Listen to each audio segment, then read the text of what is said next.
দেখো, সারা বছর না পড়ে শুধু পরীক্ষার আগে পড়ে পরীক্ষা দিতে যাওয়াটা একটা ট্যালেন্ট। সবাই এটা পারে না। আমি আর তুমি ট্যালেন্টেড। তুমি তোমার ট্যালেন্টেড বন্ধুগুলোকে এটা পাঠাও, ওদেরকে ট্যাগ করো যে সারা বছর বেড়াই উড়ে ফাঁকি মোদের পেশা, বাউন্ডুলে ডিগ্রি আমার, ওটাই আমার নেশা।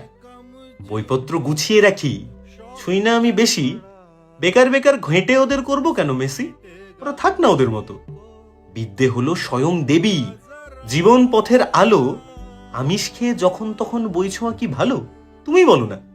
তবে পড়তে বসি ঘটা করে, ফোনটা নিয়ে পাশে, বই খুললেই বেস্ট ফ্রেন্ডের মেসেজ চলে আসে। ওনা পুরো আমার মতো, ওরও নেশা ফাঁকি, তাই দুজনেরই সিলেবাসের 90 ভাগ বাকি।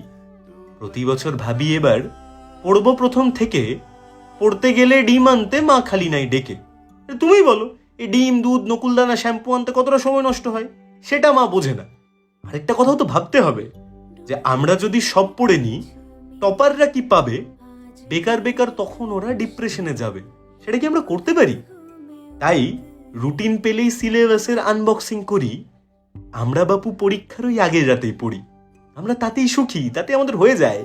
আমরা যদি সারা বছর পড়ে নিই, পৃথিবী উল্টে যাবে। না, আমাদের তো আরো কাজ থাকে, শুধু পড়লে হবে? ধুর, এটুকু তোমরা বোঝো না, সারাদিন পড়া পড়া পড়া। আমাদের তো হয়ে যাচ্ছে। ঠিক আছে, চলো, টাটা।